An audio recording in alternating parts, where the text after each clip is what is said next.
तो स्वागत है दोस्तों आपका परीक्षा कोचिंग सेंटर के यूट्यूब चैनल पर।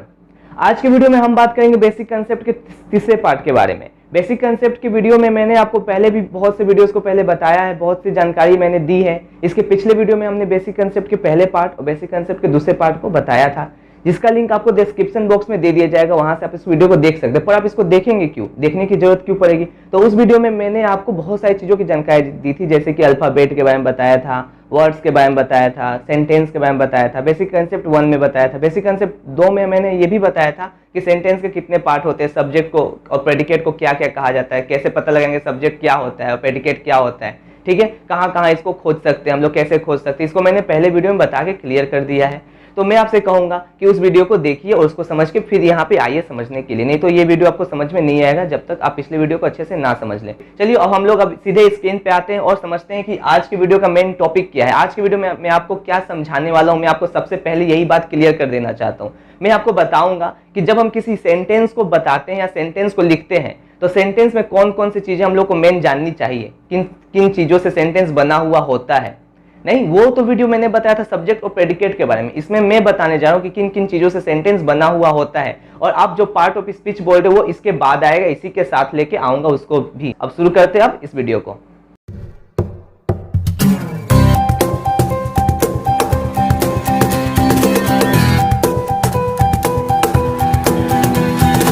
दोस्तों, सिंपल सेंटेंस को बनाने के लिए, चाहे आप कोई भी सिंपल सेंटेंस बनाए, उसको बनाने के लिए आपको 4 चीजों की जानकारी होनी सबसे पहले जरूरी होती है। वो 4 चीजें क्या होती है सबसे पहले आपको वो बता देते हैं। वो 4 चीजें ये होती है।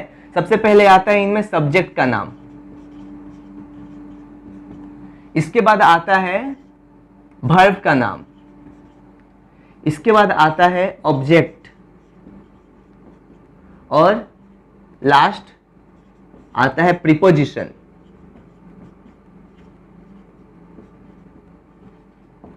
यानी आप कभी भी अगर सिंपल सेंटेंस बनाओ तो ये 4 चीजें उसमें होगी ही होगी। अगर उसमें वर्ब है या वर्ब नहीं है तो उसमें प्रीपोजिशन होगा। प्रीपोजिशन मतलब ये 4 चीजों से ही बना होता है हमारा एक सिंपल सेंटेंस या कोई भी सेंटेंस, ठीक है। तो सिंपल सेंटेंस को जानना क्यों जरूरी है? क्योंकि अगर आप कभी भी ट्रांसफॉर्मेशन सीखोगे, आप किसी भी सेंटेंस को अगर इंग्लिश में ट्रांसलेट करके बोलोगे, किसी से इंग्लिश में बात करोगे, तो सबसे पहले तो आपको ये क्लियर होना चाहिए कि हिंदी में उसका मीनिंग क्या होता है। आप जो बोल रहे हो उसका मतलब आपके अंदर क्या है और आप क्या उसको बताना चाहते हो। क्योंकि अगर आपको पता ही नहीं रहेगा कि आपको बोलना क्या है और किन किन शब्द को जोड़ के बोलना है, तो आपको कभी भी उसको ट्रांसलेट नहीं कर पाओगे। इसलिए हमें सबसे पहले जाननी होगी कि सिंपल सेंटेंस किन किन शब्दों से बना होता है। Simple sentence subject, verb, object, preposition का बना होता है।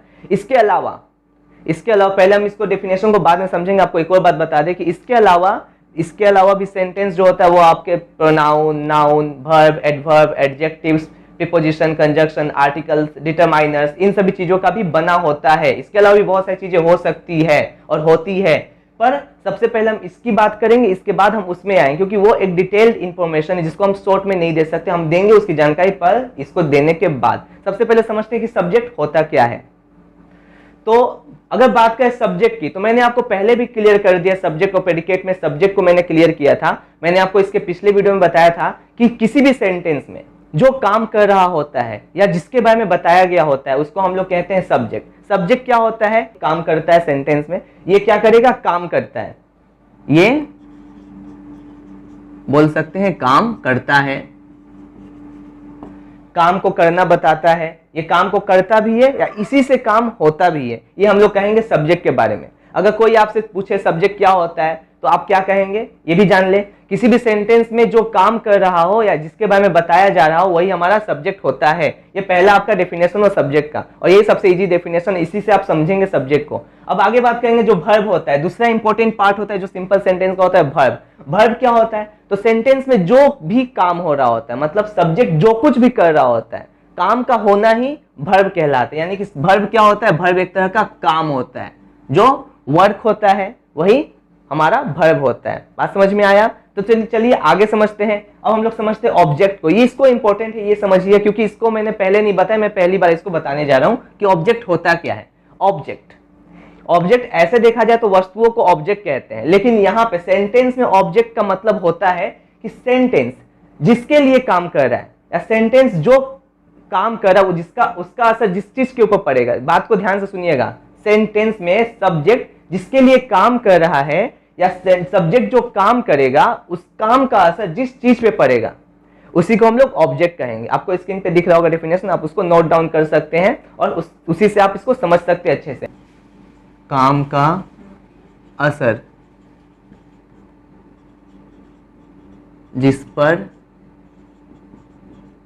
होता है, काम का असर जिस पर होता है वो ऑब्जेक्ट होता है। क्या समझा हमने अभी तक? हमने समझा सब्जेक्ट के बारे में। सब्जेक्ट क्या होता है? जो काम को करे या जिसके द्वारा काम हो, सब्जेक्ट होता है। जो काम हो रहा है उस काम को ही कहेंगे वर्ब। और तीसरा हमने समझा कि काम का असर, सब्जेक्ट जो काम करेगा उस काम का असर जिस पे पड़ता है या सब्जेक्ट जिसके लिए काम करता है वो होता है ऑब्जेक्ट। अब लास्ट आता है हमारा प्रीपोजिशन। प्रीपोजिशन को हिंदी में बोलते हैं हम लोग संबंध सूचक। आगे जब बताएंगे तो डिटेल में इसके एग्जांपल को बताएंगे, बस हम थोड़ा सा जानकारी दे दें इसके बारे में कि प्रीपोजिशन क्या होता है। संबंध सूचक, यानी ये क्या करता है, ये दो शब्दों के बीच संबंध को जोड़ता है। ये दो शब्दों के बीच लग के संबंध को बताता है कि इनके बीच संबंध क्या होगा। जैसे कि हम बोले अगर ही लिव्स इन द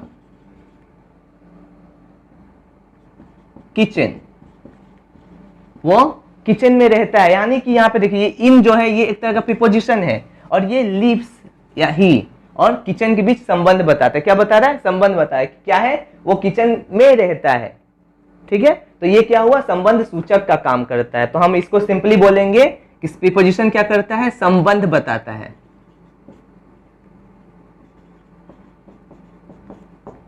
तो उम्मीद है कि आपने इन 4 मेन टॉपिक्स को अच्छे से समझा होगा, क्योंकि ये तो हुआ हमारा बेसिक सा चीज। सिंपल सेंटेंस को बनाने के लिए इन 4 चीजों को समझना बहुत जरूरी है। इनको अगर आप समझ जाते हैं तो समझ ले कि आप हमारा जो 20% काम है, जो इंपॉर्टेंट काम है वो होगी। आप इसको जल्दी से अच्छे से चाहें तो इसको आप नोट डाउन कर सकते हैं, या मैंने जो भी डेफिनेशन आपको स्क्रीन पे दिखाया उसको भी आप अच्छे से नोट डाउन कर लीजिए, क्योंकि आगे बड़ा काम आने वाला है ये। अब हम लोग आगे समझते हैं, और जैसा कि मैंने आपको बताया कि ये जो सब्जेक्ट हो गया या वर्ब हो गया, ऑब्जेक्ट हो गया, इसको हम लोग मेनली बोल सकते हैं सब क्या है? पार्ट ऑफ स्पीच ही एक तरह का। तो हम लोग अब समझते हैं पार्ट ऑफ स्पीच को, पर ज्यादा लंबा नहीं होगा वीडियो, थोड़ा सा शॉर्ट में ही बताऊंगा, क्योंकि सबसे पहले हमारा जो डिटेल जानकारी होता है नाउन के बारे में, प्रोनाउन के बारे में, मैंने पहले पढ़ाया था, जिसको पढ़ाने में काफी लंबा समय लगता है। बहुत से बच्चे इसको पढ़ते पढ़ते बोर हो जाते हैं। तो मैंने सोचा है कि मैं शॉर्ट में बताऊंगा, सिर्फ आपको नाउन के बारे में बताऊंगा, सिर्फ प्रोनाउन के बारे में बताऊंगा, जितना कि आपको सेंटेंस के ट्रांसफॉर्मेशन में जरूरत पड़े उतना ही बताऊंगा, ताकि आपको भी ज्यादा बोरिंग ना लगे और हमारा भी काम आराम से हो जाए, मैं भी आपको कुछ नया सिखा दूं। तो चलिए समझते हैं अब अपने पार्ट ऑफ स्पीच को। तो दोस्तों ऐसे ही वीडियोस के लिए हमारे चैनल को जल्दी से सब्सक्राइब कर लीजिए और बेल आइकन को भी दबा दीजिए, ताकि आपको हमारे वीडियो का नोटिफिकेशन समय समय पर मिलते रहे।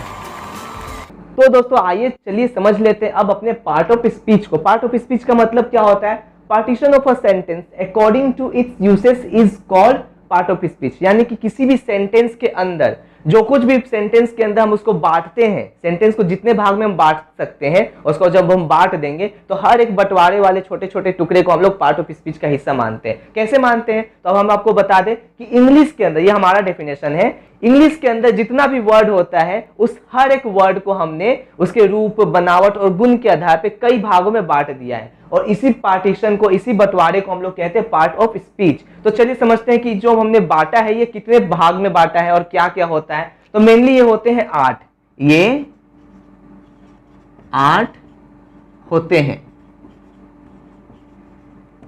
कई लोग इसे 5 मानते हैं, कई लोग इसे 2 मानते हैं, कई लोग इसे 3 मानते हैं। ये कितने होते हैं? ये 8 होते हैं। कहीं पूछ दे तो आप इसका जवाब दे दे आसानी से, इसलिए मैंने पहले ही बता दिया इसको। चलिए अब समझते हैं ये 8 क्या क्या है। तो इसको कहा जाता है, पहला होता है हमारा नाउन, बहुत बार आपने इसका नाम सुना होगा, नाउन के बारे में पढ़ा होगा। दूसरा होता है प्रोनाउन,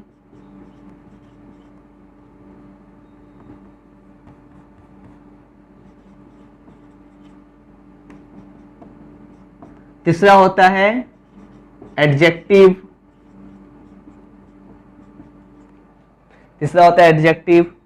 चौथा होता है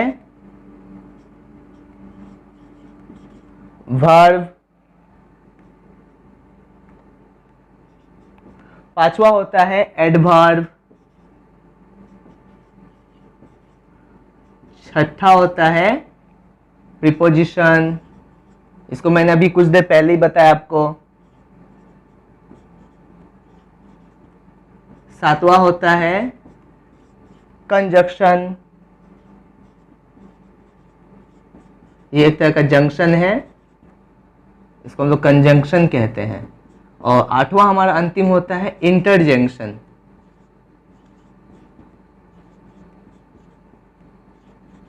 यही आठों हमारे होते हैं पार्ट ऑफ स्पीच के मेन हिस्से। तो कभी भी आपसे पूछ दिया जाए इनके बारे में, अगर कि नाउन के बारे में पूछा जाए, प्रोनाउन के बारे में पूछा जाए, तो आप जवाब क्या देंगे? इसके लिए भी मैंने आपको आगे बताया है कि नाउन क्या होता है, प्रोनाउन क्या होता है। इसको काफी डिटेल में आपको मैं अगले वीडियो में बताऊंगा। आज की वीडियो में बस मैं मेन मकसद होगा कि कैसे भी करके आप इन सभी चीजों को अच्छे से जान जाए, बस जानना मेन मकसद है। इनके टाइप्स को ऊपर पढ़ना वो सब मुझे नहीं लगता कि किसी सेंटेंस के ट्रांसफॉर्मेशन में वो काम आएगा। जब जब उसके किसी एक पार्टिकुलर पार्ट के बारे में बताना होगा तो मैं उसको बताऊंगा, आपके लिए लेके आऊंगा, वीडियो को लाऊंगा। लेकिन डिटेल में मैं अभी नहीं जा रहा हूं, क्योंकि डिटेल में जाने से हम लोग का ये टॉपिक जो कि बेसिक कंसेप्ट का टॉपिक है वो रुक जाएगा। इसको हम लोग अटका नहीं सकते, रोक नहीं सकते। हमको पहले समझना होगा पार्ट ऑफ स्पीच को, इनके हर एक पार्ट्स को। तो बस वो काम हम लोग पहले कर लेते हैं। आपने तो अब जान लिया इसके नामों को, आप इसको अच्छे से एक बार अपने कॉपी में नोट डाउन कर लीजिए, ताकि आपकी कॉपी में भी ये नोट डाउन हो जाए। आगे कभी जरूरत पड़े तो आप उसको देख के आराम से पढ़ लेंगे। तो इसके बाद हम लोग अब समझते हैं अपने नाउन के बारे में, एक एक करके इसको हम धीरे धीरे करके समझते हैं। चलिए चलिए दोस्तों, अब हम लोग समझते हैं अपने पार्ट ऑफ स्पीच के पहले हिस्से नाउन को। नाउन को हम लोग समझेंगे। नाउन क्या होता है? नाउन अगर कोई आपसे पूछे नाउन क्या होता है, तो आप उसको सबसे पहले, जैसा कि हमारा आज का कंसेप्ट बेसिक कंसेप्ट का सीरीज चल रहा है, तो बेसिकली आप भी उसको बेसिक में ही शॉर्ट में आंसर बताइएगा। नाउन का मतलब क्या होता है? नाउन का मतलब होता है नेम। ये सबसे पहला डेफिनेशन नाउन का। कि नाउन क्या होता है? नाउन एक तरह का नाम होता है। किसी भी नाम को नाउन कहते हैं। यानी कि हम ये भी कह सकते हैं, आपने आज तक बचपन में जो कुछ भी पढ़ा है, आपने पढ़ा होगा noun is the name of person, place, thing और एनिमल। मतलब पर्सन के, प्लेस के, थिंग के और एनिमल्स के नाम को नाउन कहा जाता है। उन सभी डेफिनेशन से अलग मैं एक नया डेफिनेशन देना चाहूंगा। मैं कहना चाहूंगा कि नाउन क्या है? एक नाम है। नाम को नाउन कहते हैं। यानी कह सकते हैं हम लोग कि नाउन इज अ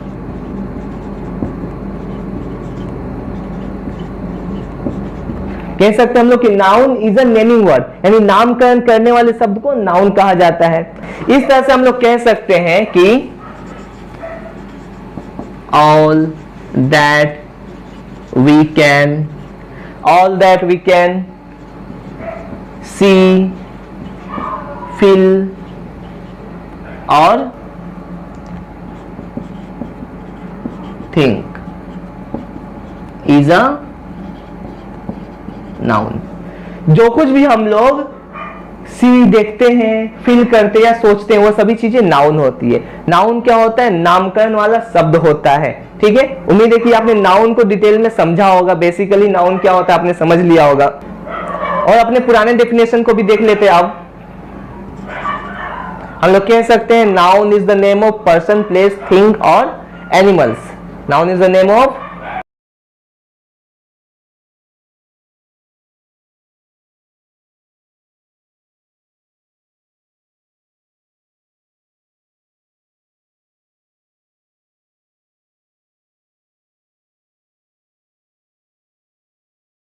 यहां हम अगर पुराने वाले डेफिनेशन पे गौर दे तो हम यहाँ पे देखेंगे नाउन क्या होता है। Noun is the name of person, place, thing और एनिमल। यानी किसी भी पर्सन, प्लेस, थिंग और एनिमल के नाम को नाउन कहा जाता है। तो इस तरह से मैंने देखिए आपको नाउन के 4 डेफिनेशंस दे दिए। नाउन का मतलब सबसे पहले नाम होता है। अगर कोई नाम आने तो आप और बताइएगा noun is a naming word. अगर इससे भी नाम आने तो आप उसको ये बताइएगा दुनिया में जो भी चीजें होती, जो आप फील करते हो, जो आप थिंक करते हो, सोचते हो, वो सभी चीजें नाउन होती है। और अगर इससे नहीं मानता तो आप नॉर्मली उसको बोल दीजिए किसी भी पर्सन के नाम को, किसी जगह के नाम को, किसी चीज के नाम को, किसी जानवर के नाम को नाउन कहा जाता है। वो चीजों को दिखा दिखा के बोल। लाइट क्या है? एक नाम है। खिड़की क्या है? खिड़की भी किसी चीज का नाम है, वो क्या है? वो एक नाउन है। दरवाजा क्या है? दरवाजा किसी चीज का नाम है, वो एक नाउन है। पंखा क्या है? पंखा किसी चीज का नाम है, वो क्या है? एक नाउन है। यानी किसी भी चीज के नाम को हम लोग कहते हैं नाउन। तो उम्मीद है कि आपने नाउन को अच्छे से समझा। और थोड़ा इसके एग्जांपल्स को देखते हैं। जैसे कि मैंने बताया पर्सन्स के नाम को, कुछ प्लेसेस के नाम को, इन नामों को भी थोड़ा देख लेते डिटेल में, जिससे आपको और जानकारी मिल जाएगा। ठीक है, चलिए देखते हैं। तो दोस्तों इस तरह से मैंने क्या बताया आपको, मैंने आपको बताया कि दुनिया में जितनी भी चीजें होती है, वो जो भी नाम होता है उसको हम नाउन में रख सकते हैं। यहाँ पे हमने कुछ पर्सन्स के नाम को समझा। पर्सन्स के नाम में क्या होते हैं, राम, सीता, गोपाल, रहीम एक्सेट्रा, ये पर्सन्स के नाम हो गए। कुछ प्लेसेस यानी जगहों के नाम से कोलकाता, दिल्ली, हरियाणा, कुछ जगहों के नाम हो गए, ये भी क्या होता है, नाउन होता है। कुछ चीजों के नाम जैसे fan, table, marker, pen, pencil, ये सभी चीजें क्या होती है, एक नाउन होती है। इसके अलावा कुछ एनिमल्स का नाम, एनिमल्स के नाम को तो बखूबी जानते हो, अच्छे से जानते हो, जैसे डॉग, कैट या एलिफेंट, फ्रॉग, ये सभी क्या एनिमल्स हो गए, तो ये सभी भी नाउन के अंदर आते हैं। समझने वाली बात जो है वो यहां से शुरू होती है, क्वालिटी, कंसेप्ट, एक्शन और कंडीशन स्टेट से। इसको समझना बहुत जरूरी है, क्योंकि क्वालिटी और कंसेप्ट का नाम जो कभी कभी हमें समझने में दिक्कत हो जाती है। बस आपको एक पॉइंट पे ध्यान रखना जो मैं लास्ट में बताऊंगा। देखिए क्या होता है, क्वालिटी कंसेप्ट में जैसे विजडम हो गया, ऑनेस्टी हो गया, ब्रेवरी हो गया, इन सभी चीजों को हम लोग नाउन के जैसे यूज करते हैं, लास्ट में एक्सेट्रा लिख देते हैं। इनको कैसे यूज करते हैं, नाउन के जैसे, नाम के जैसे यूज करते हैं। जैसे कि उस किसी की ब्रेवरी के बारे में बताना हो तो ब्रेवरी बोल के बताते हैं, विजडम बोलना हो तो विजडम बोल के बताते हैं। उस तरह से किसी तरह का एक्शन वर्ड भी एक नाउन का काम आ सकता है। जैसे कि smoking is injurious to health. अक्सर आप जब टीवी देख रहे हो, कोई शराब पी रहा हो, कोई सिगरेट पी रहा हो, तो उस समय आपको एक एडवर्टाइजमेंट छोटा सा नीचे लिखा हो दिखाई देता है कि smoking is injurious to health, वहीं से मैंने चुराया है। देखिए स्मोकिंग क्या है, यहाँ पे एक तरह का वर्ब का फॉर्म है, यानी कि जिरांड है, और ये एक वर्ब है, काम है, फिर भी ये क्या है, एक तरह का यहाँ पे नाउन के जैसे आ रहा है। क्या बोला जाए, स्मोकिंग इंजरियस होता है हेल्थ के लिए, स्मोकिंग क्या यहाँ पे नाउन के जैसे आया। आगे देखिए कंडीशन और स्टेट में भी कुछ नाउन्स होते हैं, जैसे कि चाइल्डहुड, बचपना, पॉवर्टी, गरीबी, ये सभी कभी कभी नाम के जैसे यूज होते हैं।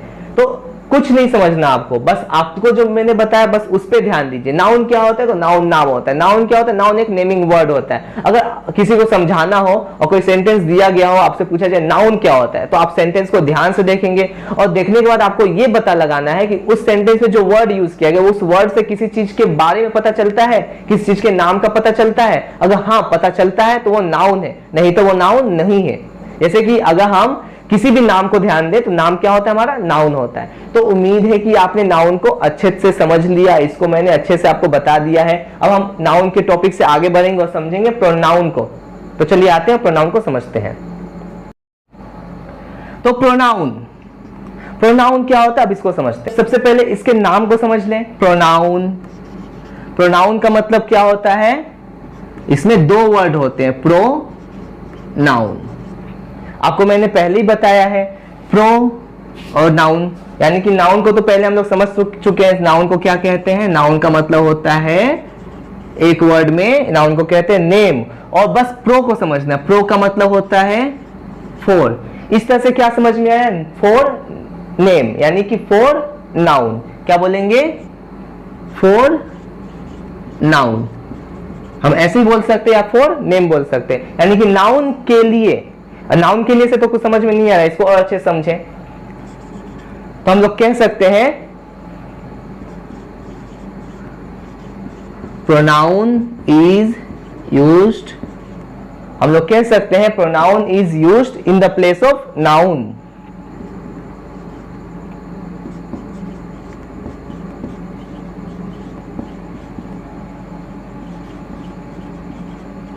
यानी कि नाउन की जगह पे प्रोनाउन को यूज किया जाता है। जहां जहां नाउन को हम लोग नहीं लगा पाते वहां पे हम प्रोनाउन को लगा सकते हैं। ऐसा क्यों किया जाता है इसको हम लोग समझेंगे आगे। पहले और इसके एक और दो डेफिनेशन को समझ लें ताकि और आसानी हो आपको समझने में। देखिए क्या कह सकते हैं इसको,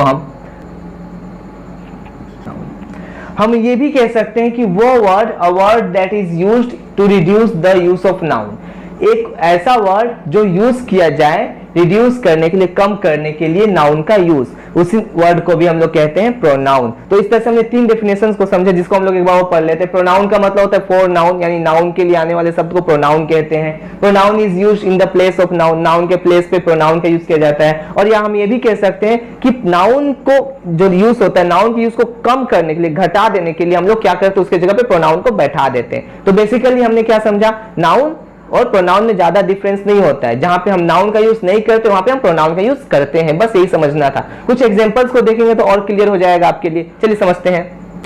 एग्जांपल के तौर पे अगर हम कहें Ram is my friend, Ram is my friend. और ये भी कहे अगर कि Ram is the monitor of our class. अगर हम कहें Ram is my friend, Ram is monitor of our class, यहाँ पे दो सेंटेंस कही गई, ध्यान दीजिएगा। पहला सेंटेंस में बोला गया राम मेरा दोस्त है, और दूसरा सेंटेंस में कहा गया राम मॉनिटर है क्लास का। तो दोनों सेंटेंस में एक चीज कॉमन है, आपने ध्यान दिया होगा, इसमें भी राम है और इसमें भी राम है, यानी इसमें भी नाउन है और इसमें भी नाउन है। तो प्रोनाउन का डेफिनेशन हमने क्या समझा था? प्रोनाउन का डेफिनेशन हमने समझा था कि नाउन के जगह पे आने वाले शब्द को प्रोनाउन कहते हैं। लेकिन इसके लिए ये भी जरूरी होता है कि सेंटेंस में सबसे पहले नाउन का यूज किया जाना चाहिए। अगर सेंटेंस में नाउन का यूज किया गया है तो उसके बाद अगर नाउन को बताया जाए दोबारा, तब हम उसके जगह पे प्रोनाउन का यूज कर सकते हैं। आप बहुत बार बच्चे क्या करते हैं कि सेंटेंस में शुरुआत में वो प्रोनाउन लिखते हैं, उसके बाद नाउन बताते हैं, तो ये गलत होता है। इस बात से बचना होगा, इस चीज से बचना होगा आपको क्या करना होगा? अगर सेंटेंस में नाउन दिया हुआ है, ध्यान दीजिएगा, सेंटेंस में नाउन दिया है तभी उसके जगह पे प्रोनाउन आ सकता है। और आप ये नहीं कर सकते कि पहले प्रोनाउन दे दे उसके बाद नाउन लिख दे, तो इस पे आपको ध्यान देना होगा। यहाँ पे हम लोग क्या करेंगे, हम लोग यहाँ पे देखे नाउन है, यहाँ पे भी देखे नाउन है, तो बहुत से बच्चे बोलेंगे ये भी नाम है ये भी नाम है, दोनों नाम को हटा के इसके जगह पे प्रोनाउन बैठा दे। नहीं, बिल्कुल नहीं। अगर हम दोनों नाम को हटा देंगे तो हमको पता ही नहीं चलेगा कि नाउन क्या है और किसके लिए प्रोनाउन है। इसलिए हम लोग क्या करते हैं कि सेंटेंस जो पहला सेंटेंस होता है, उस पहले सेंटेंस के नाउन को छोड़ दिया जाता है हमेशा, उसके बाद वाले दूसरे वाले सेंटेंस में हम लोग क्या करते हैं, उस नाउन को हटा के उसके जगह पे किसी प्रोनाउन को यूज किया जाता है। और प्रोनाउन को भी यूज करने का एक तरीका होता है। जैसे राम के लिए क्या यूज होगा? तो राम के लिए ही का यूज होगा। आपको आगे जब हम पढ़ाएंगे तो आपको पर्सनल प्रोनाउन या अलग अलग जो टाइप्स होते हैं प्रोनाउन के, रिफ्लेक्सिव प्रोनाउन, रिलेटिव प्रोनाउन, सभी प्रोनाउंस को डिटेल में बताऊंगा। एक एक टॉपिक को लेके आऊंगा जिसमें आपको डिटेल जानकारी दूंगा। इसमें बस नहीं दे सकता क्योंकि बहुत बड़ा हो जाएगा वीडियो और आप बड़े वीडियो को देखोगे नहीं, समझोगे नहीं, इसलिए समझते हैं अभी। अगर हम कहें the table is made of costly would, it is one I like, यानी कि यहाँ पे हम किसके बारे में बात कर रहे हैं? हमारा नाउन क्या है? नाउन देखिए, ना बोलेंगे नाउन हो गया टेबल, और क्या नाउन है? तो यहाँ पे ये वुड होगा, कॉस्टली वुड होगा। वुड भी एक तरह का नाउन ही है। और क्या नाउन है? बस यहाँ पे इस सेंटेंस में, यहाँ पे जो सेंटेंस दिया गया, इस सेंटेंस में एक टेबल नाउन है, एक वुड नाउन है। तो हमने क्या पढ़ा यहाँ पे कि नाउन के जगह पे आने वाले शब्द को प्रोनाउन कहते हैं। तो यहाँ पे देखिए द टेबल, टेबल एक नाउन है, table is made of costly would, और दूसरे सेंटेंस जो हम बोल रहे हैं it is the one I like, यानी कि ये वो चीज है जो मुझे पसंद है। यानी कि इस टेबल के लिए हमने दूसरे सेंटेंस में ईट का यूज किया। तो इस तरह से ईट क्या हो गया? नाउन की जगह पे आने वाला शब्द हो गया, प्रोनाउन हो गया। और टेबल क्या हो गया? वो एक तरह का नाउन यानी नाम हो गया। और सेंटेंस में सबसे पहले हमने नाउन का यूज किया है, उसके बाद हमने प्रोनाउन का यूज किया है। ऐसा कभी नहीं करेंगे कि सबसे पहले हम प्रोनाउन का यूज कर दे और फिर नाउन का यूज करें। दूसरी तरफ अगर बात करें इस नाउन के बारे में, तो इस नाउन का कोई प्रोनाउन यहाँ पे यूज करने का जरूरत ही नहीं, क्योंकि दोबारा इसका यूज हुआ ही नहीं। अगर दोबारा यूज होता तो इसको भी हम बदल सकते थे। ठीक है, तो उम्मीद है आपने प्रोनाउन को, यानी प्रोनाउन क्या होता है, इसको अच्छे से समझा होगा। अब हम लोग आगे बढ़ते हैं एडजेक्टिव्स की तरफ।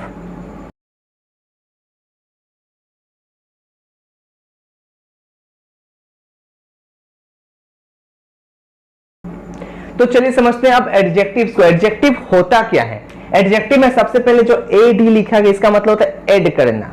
और कुछ जेक्टिव्स का मतलब होता है थिंग, किसी तरह का चीज को हम लोग जेक्टिव बोलते हैं। अगर बेसिकली इसको समझे तो इसका मतलब क्या होता है? हम बोलेंगे कि इट एड समथिंग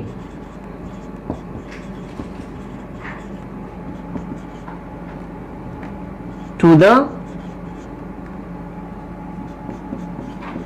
नाउन, यानी कि ये नाउन को कुछ ऐड करता है। नाउन को ही नहीं, ये नाउन की जगह पे आने वाले शब्द प्रोनाउन को भी समथिंग ऐड करता है, कुछ ऐड करता है। यानी कि एडजेक्टिव का क्या काम होता है? ये कुछ एक्स्ट्रा ऐड करता है नाउन और प्रोनाउन को। नाउन और प्रोनाउन को क्या? नाउन और प्रोनाउन के मीनिंग में कुछ ऐड करता है, उसके बारे में और कुछ बताता है सेंटेंस में, तभी इसको हम लोग एडजेक्टिव कहते हैं। यानी हिंदी में इसको क्या कहा जाता है? विशेषण। अगर हिंदी का नाम आपको याद हो जाए तो आपको आसानी से डेफिनेशन इसका समझ में आ जाएगा। एडजेक्टिव मतलब होता है हिंदी में विशेषण, यानी कि एडजेक्टिव वो शब्द होता है जो सेंटेंस के अंदर नाउन और प्रोनाउन की विशेषता को बताए, यानी नाउन और प्रोनाउन के बारे में कुछ और डिटेल जानकारी दे, तभी वो एडजेक्टिव कहलाएगा। तो आपने एडजेक्टिव के डेफिनेशन को अच्छे से समझ लिया। अब कुछ एग्जांपल्स को देख लेते, आगे समझते हैं। अगर हम कहें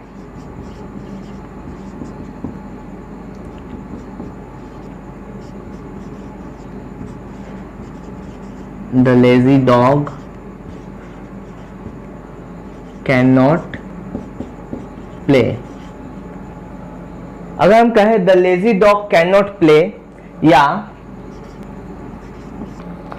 तो अब हम लोग समझते हैं इस एग्जाम्पल को अच्छे से। देखिए इस एग्जाम्पल में आप ध्यान दीजिएगा, the lazy dog can not play. यहाँ पे ये डॉग क्या है, ये एक तरह का नाउन है, बोलेंगे ना डॉग क्या है, किसी चीज का नाम है, यानी कि ये नाउन है, ठीक है। प्ले तो काम हो गया, काम को बता रहा है। तो हमने क्या समझा था एडजेक्टिव के बारे में, एडजेक्टिव क्या करता है कि नाउन और प्रोनाउन में कुछ उसके मीनिंग में ऐड करता है। क्या ऐड करेगा, देखते हैं क्या ऐड करता है। यहाँ पे बोला जा रहा है कि the lazy dog can not play, यानी कि लेजी डॉग खेलते नहीं है। यहाँ पे डॉग तो एक नाउन है, डॉग के साथ क्या ऐड किया गया, डॉग के साथ ऐड किया गया लेजी शब्द को। ये जो लेजी शब्द हो गया, लेजी का मतलब होता है आलसी, यानी डॉग को बताया जा रहा है आलसी, कुत्ता क्या है, आलसी है। तो आलसी वर्ड क्या हो गया, एक तरह का एक ऐसा मीनिंग है जो नाउन के साथ जुड़ रहा है, नाउन को जोड़ रहा है, उसको डिस्क्राइब कर रहा है, ठीक है। तो लेजी वर्ड हो जाएगा हमारा एडजेक्टिव, ठीक है। और आपको एक बात बता दे कि एडजेक्टिव को हम लोग सेंटेंस में कई बार डिस्क्राइबिंग वर्ड कहा जाता है।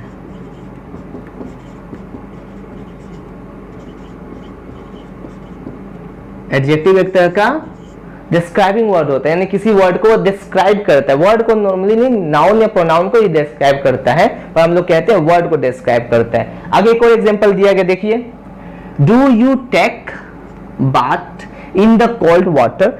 क्या तुमने बाथ लिया, नहाया है कोल्ड वाटर में। यहाँ पे हमारा वाटर जो हो गया वो एक तरह का नाम है, किसी तरह का नाम है, नाउन है। तो नाउन के साथ आने वाला शब्द यानी कि कोल्ड, पानी को क्या बताया जाए, ठंडा बताया जाए, उस पानी की मीनिंग को कोल्ड और डिस्क्राइब करा है। इस तरह से ये एडजेक्टिव या डिस्क्राइबिंग वर्ड हो गया। अब हमने एडजेक्टिव को भी अच्छे से समझ लिया और आगे बढ़ते और समझते हैं वर्ब को।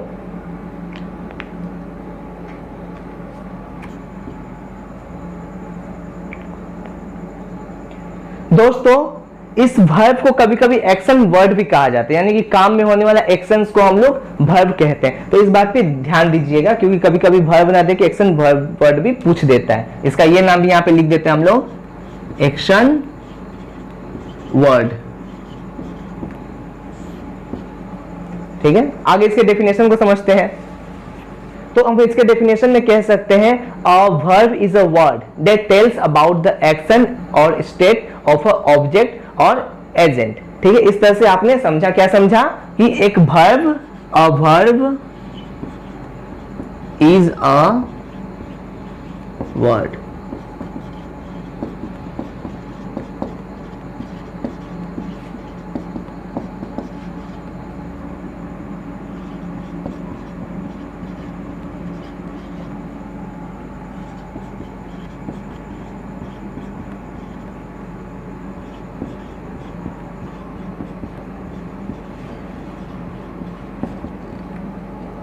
यानी वर्ब क्या होता है, एक तरह का वर्ड है जो बताता है किसी एक्शन यानी काम को या किसी अवस्था को, किसका, तो किसी ऑब्जेक्ट का या किसी एजेंट का। इस तरह से हमने वर्ब के डेफिनेशन को समझा। आगे एक और डेफिनेशन को समझते हैं इसके। वर्ब क्या होता है, तो वर्ब टेंस को डिफाइन करता है। हम लोग कह सकते हैं वर्ब डिफाइन टेंस, यानी कि जो एक टेंस होता है, आप लोग समझते हैं कि टेंस कितना बड़ा टॉपिक होता है, इस टेंस को डिफाइन करता है वर्ब। इसका मतलब वर्ब इंपॉर्टेंट पार्ट होता है, और ज्यादा इंपॉर्टेंट तब हो जाता है जब हम लोग टेंस को करेंगे तब, इसलिए वर्ब को आपको अच्छे से पढ़ना होगा। नॉर्मली अगर इसके डेफिनेशन को बोला जाए तो मैं आपको कहूंगा, सेंटेंस में होने वाला काम ही हमारा वर्ब होता है। अगर किसी सेंटेंस में आप काम को होते हुए देखते हैं तो जो काम हो रहा होता है वो वर्ब होता है। इसके अलावा सेंटेंस में जो भी शब्द समय को बताता है, काल को बताता है, उसको भी हम लोग टेंस कहते हैं, ठीक है। तो उम्मीद है आपने वर्ब को अच्छे से समझा। इसके कुछ एग्जांपल्स को देख लेते हैं। एग्जांपल के तौर पे हम कह सकते हैं,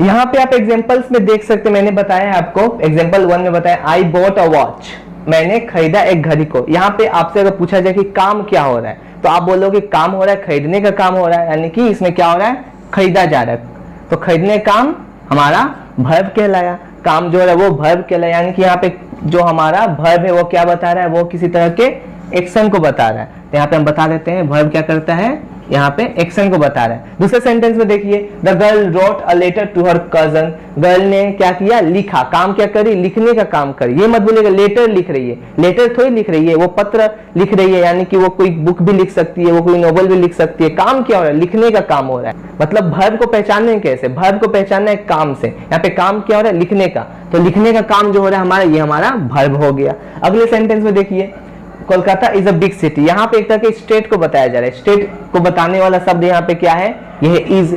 स्टेट के अलावा ये टेंस को भी बताता है, ये किस टेंस में लिखा गया है, तो इस तरह से ये हमारा वर्ब हो गया। Iron and copper are useful metals, यहाँ पे भी आर हमारा वर्ब हो गया।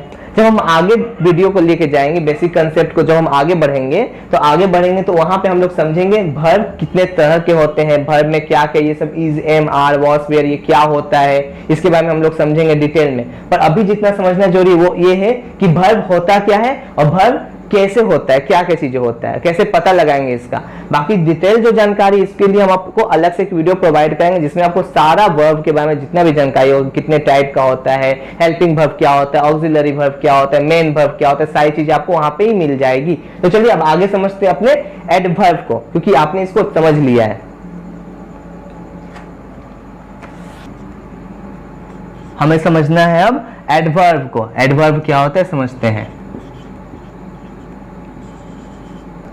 एडवर्ब के डेफिनेशन में बोला जाए तो ये सेम एडजेक्टिव के जैसा ही होता है, लेकिन एडजेक्टिव में मैंने क्या बताया था, एडजेक्टिव में जो एडजेक्टिव होता है वो किसी नाउन या प्रोनाउन की मीनिंग में समथिंग ऐड करता है। तो यहाँ पे एडवर्ब क्या करता है, ये किसी वर्ब या किसी एडजेक्टिव या किसी दूसरे एडवर्ब की मीनिंग को ही ऐड करता है, उसमें कुछ और बातें बताता है, तभी इसको हम लोग एडवर्ब कहते हैं। यानी कि हम कह सकते हैं the word which modify verb, adjective और other adverbs are called adverb. ठीक है, देखिए देखते हैं क्या बोलेंगे इसको।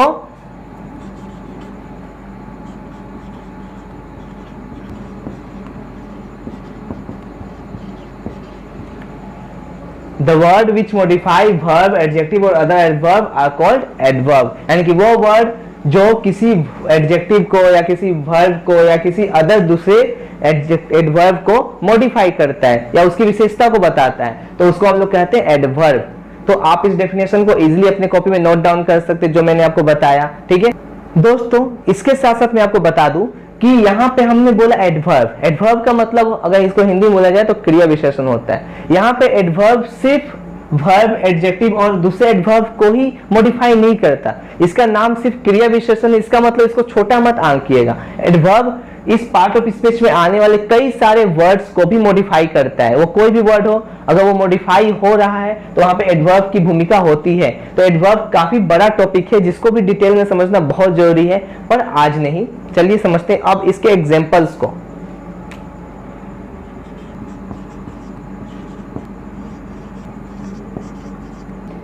तो दोस्तों एग्जांपल्स में देखते हैं एग्जांपल्स क्या एक्स्ट्रा हमको जानकारी देता है। पहले एग्जांपल में बोला गया है ही रन्स फास्ट। यहाँ पे हमारा रन्स क्या है, रन्स एक तरह का काम है, यानी कि एक वर्ब है। तो आप इसके साथ में यूज किया जाने वाला वर्ड फास्ट को देखिए। फास्ट क्या कर रहा है, फास्ट यहाँ पे विशेषता बता रहा है रन्स के। वो रन यानी दौड़ता है, फास्ट यानी तेज दौड़ता है, यानी कि ये क्या कर रही है, ऐड करता है समथिंग वर्ब को। ये हमारा एडजेक्टिव हो गया, सॉरी ये हमारा एडवर्ब हो गया। एडजेक्टिव और एडवर्ब का पहचान हम लोग आगे समझेंगे, कैसे उसको पहचानेंगे, कौन एडजेक्टिव होता है कौन एडवर्ब होता है। पहले इसको समझ ले अच्छे से।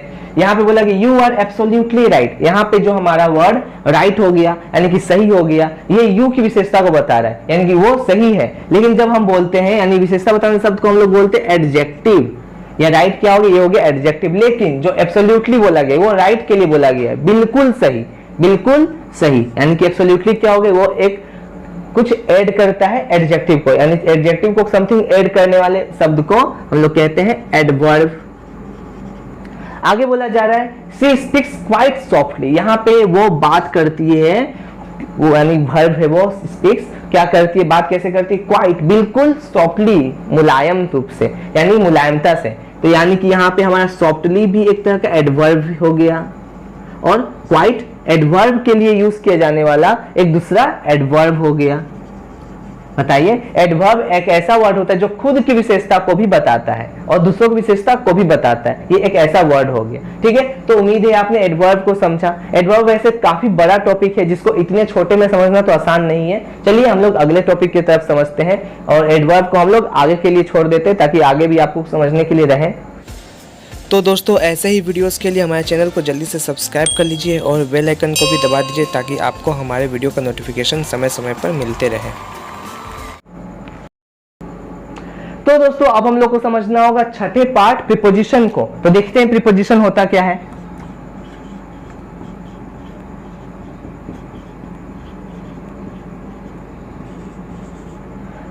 वैसे मैंने आपको प्रीपोजिशन के बारे में पहले ही बता दिया था। प्रीपोजिशन क्या होता है? प्रीपोजिशन का मतलब होता है संबंध सूचक। ठीक है, यानी कि किसी भी दो शब्दों के बीच में ये क्या करता है? संबंध को बताता है। इसके डेफिनेशन को अगर बताया जाए तो डेफिनेशन हम कह सकते हैं, तो हम लोग कह सकते हैं preposition is a word, preposition is a word, preposition is a word which shows the relation, which shows the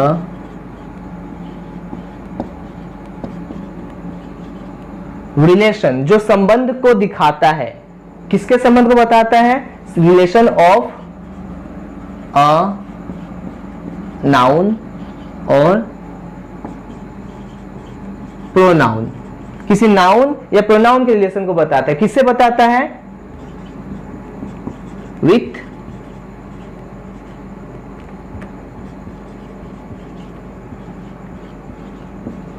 another word, दूसरे वर्ड से। और दूसरे वर्ड कहां होंगे? तो उसी सेंटेंस में होंगे, इन द सेंटेंस। यानी कि प्रीपोजिशन एक ऐसा वर्ड होता है जो नाउन और प्रोनाउन के संबंध को दूसरे शब्दों के साथ बताता है। वो शब्द उसी सेंटेंस में होते हैं, मतलब सब कुछ एक ही सेंटेंस में हो रहा होता है। मैंने आपको पहले ही बताया था कि सब्जेक्ट, वर्ब, ऑब्जेक्ट और प्रीपोजिशन, ये चार ऐसी चीजें हैं जिससे किसी सिंपल सेंटेंस को भी बनाने में हमें जरूरत पड़ेगी। तो इनको ध्यान से पढ़ना होगा। उदाहरण के रूप में हम कह सकते हैं ये जो वर्ड्स होते हैं जो संबंध को बताते हैं, इन वर्ड्स को हम लोग कुछ एग्जांपल्स के जरिए समझ लेते हैं। जैसे कि इन, at, on, upon, down, before, beside, ये सारी चीजें क्या है? यही सारी चीजें संबंध को बताती है। दो चीजों के, दो शब्दों के बीच बैठ के ये संबंध को बताती है। एग्जाम्पल में देखेंगे तो सेंटेंस का एग्जाम्पल है, उसमें देखेंगे तो इसको और ज्यादा अच्छे से समझ पाएंगे। चलिए उसको देखते हैं। बोला जा रहा है Geeta lives in her farm house. Geeta रहती है इन हर फार्म हाउस। यहाँ पे देखिए ये इन शब्द है, ये क्या है? ये प्रीपोजिशन है और ये क्या कर रहा है? ये बता रहा है क्या? गीता का और फार्म हाउस का रिलेशन। गीता कहाँ रहती है? फार्म हाउस में रहती है। ये इन बता रहा है। तो इन क्या हो गया? एक ऐसा शब्द हो गया जो दो शब्दों के बीच संबंध को बताता है, यानी कि इन क्या है? प्रीपोजिशन है। और एक एग्जाम्पल को देखते हैं। यहां पे बोला जा रहा है the earth revolves round the sun, यानी कि अर्थ जो है वो घूमता है सन के चारों ओर। यहाँ पे जो राउंड वर्ड है, चारों ओर घूमने का जो वर्ड है, ये एक तरह का प्रीपोजिशन है जो हमें सन और अर्थ के बीच के रिलेशन को बताता है। इस तरह से हमने प्रीपोजिशन को अच्छे से समझ लिया। प्रीपोजिशन में कुछ ऐसे वर्ड्स होते हैं जिसके मीनिंग को आपको जानना बहुत जरूरी होता है। वैसे इसकी डिटेल जानकारी को मैं अपने अगले वीडियो में लेके आऊंगा, जिसमें आपको प्रीपोजिशन कहाँ कहाँ यूज किया जाता है, कहाँ इन का यूज करेंगे, कहाँ एट का यूज करेंगे, कहाँ पे ऑन का यूज करेंगे, इसको मैं डिटेल में बताऊंगा। कंजक्शन क्या होता है, इसके पहले डेफिनेशन को समझेंगे। कंजक्शन होता क्या है? हम लोग डेफिनेशन में कह सकते हैं, डेफिनेशन के तौर पे हम लोग कह सकते हैं a word that joins more than two words, clause, phrase और सेंटेंसेस आर कॉल्ड कंजंक्शन। क्या कहेंगे हम लोग? क्या कहा हमने? कि वो वर्ड जो ज्वाइन करता है दो या दो से अधिक वर्ड्स को, फ्रेज को, क्लाउज को, सेंटेंस को, उसको कहा जाता है कंजंक्शन। यहां पे ये जो बोला जा रहा है कि शब्द क्या करते हैं? जोड़ते हैं। कुछ वर्ड्स को जोड़ते हैं, कुछ फ्रेसेस को जोड़ते हैं, क्लाउज को जोड़ते हैं, सेंटेंसेस को जोड़ते हैं। यहाँ पे मैंने आपको फ्रेसेस और क्लाउज को तो अभी बताया नहीं है, पर फिर भी आपको थोड़ा सा जानकारी दूंगा कि फ्रेसेस क्या होते हैं। शब्द के कुछ अंश होते हैं, किसी सेंटेंस के कुछ अंश होते हैं जिसका मीनिंग पूरा कंप्लीट नहीं होता, उसी को हम लोग फ्रेस कहते हैं। क्लाउज क्या होता है, ये भी सेंटेंस के कुछ अंश होते हैं, पार्ट होते हैं। तो ये सभी सेंटेंस को जब बता दूंगा, ये अच्छे से बता दूंगा मैं, तो पार्ट ऑफ स्पीच बताने के बाद एक छोटा सा वीडियो हमारा फ्रेस और क्लाउज के ऊपर होगा, जिसको आप समझ पाएंगे फ्रेस क्या होता है, क्लाउज क्या होता है। पहले हम लोग को समझना है कंजंक्शन। कंजंक्शन क्या करता है, तो कुछ फ्रेस को, कुछ क्लाउसेस को, शब्दांशों को, क्लाउसेस को, शब्दों को और सेंटेंसेस के बीच में पढ़ के इन सभी को जोड़ने का काम करता है। एग्जांपल यहाँ पे देख सकते हैं, Sita and Geeta are waiting for you. यहाँ पे हम लोग ने देखा क्या कि सीता और गीता, यहाँ पे और शब्द क्या है, ये दो अलग अलग चीजों को अपने में जोड़ रहा है। सीता और गीता वेटिंग फॉर यू, तुम्हारे लिए इंतजार कर रही है। यहाँ पे एंड क्या हो गया, एंड हो गया कंजंक्शन। यहाँ पे who is stronger than an elephant, who is stronger than an elephant. यहाँ पे देन क्या हो गया, देन क्या करे, दो सेंटेंसेस को, दो क्लाउज को, दो फ्रेज को, दो वर्ड्स को जोड़ता है, यानी कंजंक्शन का काम करता है। तो ये हो गया कंजंक्शन, ये हो गया कंजंक्शन। तो दोस्तों आपके मन में एक सवाल जरूर आएगा, आपके मन में ये सवाल आ रहा होगा कि प्रीपोजिशन भी तो एक तरह का ज्वाइन ही करता है। रिलेशन बताने का मतलब क्या, दो शब्दों के बीच में लग के रिलेशन को बताता है, और ये भी दो सेंटेंस को, दो वर्ड्स को जोड़ता है। तो हम लोग कैसे पता लगाएंगे कि प्रीपोजिशन क्या होता है और कंजंक्शन क्या होता है। तो इसको भी पता लगाने का एक बहुत ही आसान तरीका होता है। अगर हम आपको बोला जाए प्रीपोजिशन क्या होता है, तो आपको बताना होगा, आपको जानना होगा कि प्रीपोजिशन के साथ, आपको यह बात जानना होगा कि प्रीपोजिशन के साथ फ्रेस जुड़ा हुआ होता है। प्रीपोजिशन के साथ हमेशा फ्रेस लगा हुआ होता है, जबकि आपके कंजंक्शन के साथ एक तरह का क्लाउज लगा हुआ होता है। इससे आप समझ पाएंगे कि प्रीपोजिशन क्या होता है और कंजंक्शन क्या होता है। ये आज के लिए बस इतना ही, आगे डिटेल में और जानकारी मिलेगी। तो अब दोस्तों हमारा जो नेक्स्ट टॉपिक है वो है इंटरजेक्शन। हमारा जो नेक्स्ट टॉपिक है वो है इंटरजेक्शन, और आखिरी टॉपिक भी यही है हमारा। चलिए समझते हैं इंटरजेक्शन को।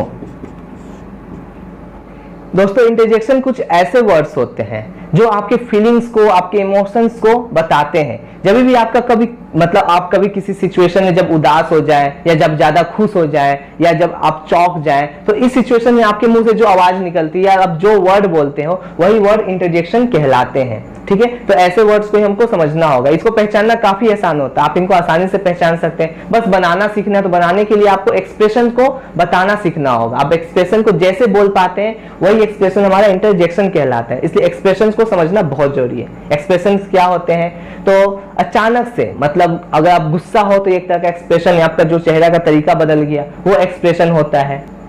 एक्सप्रेशन को कैसे पता लगाएंगे, एक्सप्रेशन क्या होता है, तो एक्सप्रेशन वो चीजें होती है जिससे आपके फेस का लुक बदल जाए। जैसे कि गुस्से में आपका फेस का लुक तो अलग हो जाता है, आप जब चौंके हो तो आपके फेस का लुक अलग हो जाता है, आप सैड होते हो तो आपके फेस का लुक अलग हो जाता है। तो फेस का लुक चेंज होना, हाव भाव का बदलना ही एक्सप्रेशंस कहलाता है। ये अलग अलग एक्सप्रेशंस को जब हम बोलेंगे, जो सेंटेंस में यूज करेंगे, तब उसको हम लोग इंटरजेक्शन के तरीके से यूज करेंगे, उसको इंटरजेक्शन कहा जाएगा। तो चलिए समझते हैं और इंटरजेक्शन के बारे में। तो इंटरजेक्शन के डेफिनेशन में हम लोग कह सकते हैं कि इंटरजेक्शन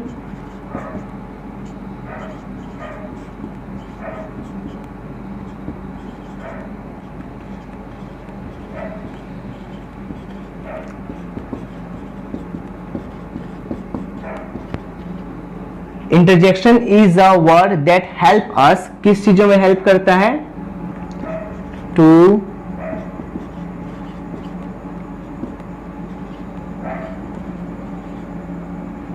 थ्रो आवर सडन, अचानक से, feeling out. Interjection are a word, sorry, interjection is a word that help us to throw our sudden feeling out, जो हमें हेल्प करता है हमारे अचानक से आने वाले फीलिंग को बाहर निकलने में। और क्या कह सकते हैं, that we have inside our heart, जो हम कह सकते हैं जो हमारे हार्ट के अंदर है, that we have inside our heart, उन सभी फीलिंग्स को वो बाहर निकालने में हमारी हेल्प करता है क्या, इंटरजेक्शन। आगे देखते हैं और समझते हैं इसको। और आपको एक बात और बता दें, जब भी इंटरजेक्शन को यूज किया जाता है तो इंटरजेक्शन के साथ एक्सक्लेमेशन साइन का यूज किया जाता है। क्या, एक्सक्लेमेशन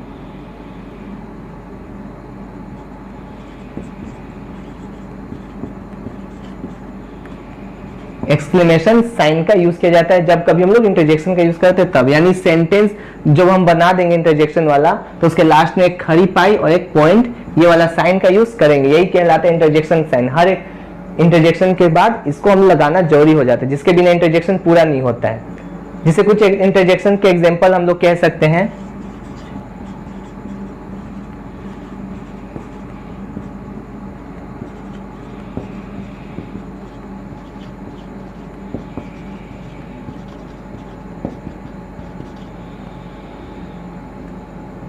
अगर यहाँ पे हम कह रहे हैं hurray we have won the match, hurray हम लोगों ने मैच को जीत लिया, तो ये जो हमारा एक्सप्रेशन को बताने वाला, खुशी को बताने वाला शब्द हो गया, इंटरजेक्शन हो गया। ये हमारा क्या होता है, एक तरह के एक्सप्रेशन को, सडन फीलिंग को बाहर निकालता है। तो इसी तरह से इसी शब्द को हम लोग कहेंगे इंटरजेक्शन। तो उम्मीद है कि आपने आज के वीडियो में अच्छे से अपने वीडियो को समझा। ठीक है, हमने क्या क्या समझा एक बार रिवाइज कर लेते हैं। हमने क्या समझा, हमने समझा कि सिंपल सेंटेंस को जब हम लोग बनाते हैं तो उसमें कौन कौन सी चीजों का यूज करते हैं। हमने आपको बताया कि सब्जेक्ट, वर्ब, ऑब्जेक्ट और प्रीपोजिशन का हम लोग सबसे पहले यूज करेंगे। सबसे पहले उसको हमने आपको समझाया। उसको समझाने के बाद हमको बताना पड़ा कि पार्ट ऑफ स्पीच क्या होता है। पार्ट ऑफ स्पीच में हम लोग पार्ट ऑफ स्पीच के 8 पार्ट को पढ़ा। 8 पार्ट में यानी noun, pronoun, adverb, adjective, preposition, conjunction, interjection इत्यादि वगैरह हम लोगों ने पढ़ लिया उसको और खत्म कर लिया अच्छे से समझ के। उम्मीद है कि आपने नाउन, प्रोनाउन, एडजेक्टिव, एडवर्ब और वर्ब को, प्रीपोजिशन, कंजंक्शन, इंटरजेक्शन, इन सभी चीजों को अच्छे से समझा होगा। अगर आपको किसी भी तरह का डाउट है या आप डिटेल इंफॉर्मेशन चाहते हैं, आप किसी टॉपिक को और अच्छे से जानना चाहते हैं, तो आप उसको कमेंट बॉक्स में कमेंट करें, उसका भी उपाय किया जाएगा। पर अभी जो जरूरी था हमारे नजर से ये जरूरी था, तो मैंने आपको जैसा समझा वैसा समझाया। ठीक है, क्योंकि मैं आपको लेके जाना चाहता हूं एक ऐसे रास्ते पे जहां पे आपको ट्रांसलेशन सिखा सकूं, आपको मैं बता सकूं कि किस सेंटेंस को कैसे ट्रांसलेट करना है, कैसे हम लोग इंग्लिश बोलना सीखेंगे। मैं उस चीज पे फोकस करते हुए आपको एक सीरीज वाइज सभी चीजों को लेके जा रहा हूं। अगर आपको किसी तरह की और जानकारी चाहिए तो उसको आपको बताना होगा, बिना बताए जानकारी नहीं मिल पाएगी। तो उम्मीद है कि आपने आज की वीडियो से बहुत कुछ जाना, समझा। और इस वीडियो से अगर आपने कुछ जाना है तो वीडियो को जल्दी से लाइक कर दीजिए, चैनल को सब्सक्राइब कर दीजिए और इस वीडियो को ज्यादा से ज्यादा शेयर कीजिए ताकि कि उन बच्चों तक पहुंच जाए जिसको इसकी सबसे ज्यादा जरूरत है। ठीक है, और ऐसे वीडियोस के लिए आप हमारे चैनल को सब्सक्राइब करके बेल आइकन को दबा लीजिए और हमारे साथ बने रहिए, क्योंकि हमारे चैनल पे उन सभी चीजों की जानकारी मिलती रहती है जिसकी आपको बेहद जरूरी है अभी के समय में। इस समय में, जिस समय में अभी शिक्षा जो है काफी महंगा होते जा रहा है, स्कूल जो है अभी छुट्टी पे चल रहे हैं, स्कूल में कभी कभी क्या हम लोग जा नहीं पा रहे हैं, कोरोना का डर चल रहा है बहुत से बच्चों के और पेरेंट्स के मन में, तो स्कूल में भी वो नहीं जा पा रहे हैं। तो जिस कारण से आपकी जो पढ़ाई अगर छूट जा रही है, पूरी नहीं हो पा रही है, आप समझ नहीं पा रहे हैं, या जो चीजें आप अलग दूर जा के कोचिंग सेंटर्स में जा के सीख रहे हैं, अगर वो चीजें आपको जाननी है और फ्री में जाननी है तो आप हमारे चैनल के साथ जुड़िए, और जिसमें मैं आपको सारी चीजें ग्रामर की सारी डिटेल जानकारी दूंगा और धीरे धीरे जो बेसिक नॉलेजेस होती है उसको भी बताते रहूंगा, ताकि आपके जो नॉलेज है वो उसमें हमेशा ग्रोइंग होता रहे, वो बढ़ता रहे। तो मिलते हैं अब आपसे अपने नेक्स्ट वीडियो में, जिसमें मैं आपको बेसिक कंसेप्ट के एक अगले सीरीज को बताऊंगा। ठीक है, तब तक के लिए जय हिंद, जय भारत।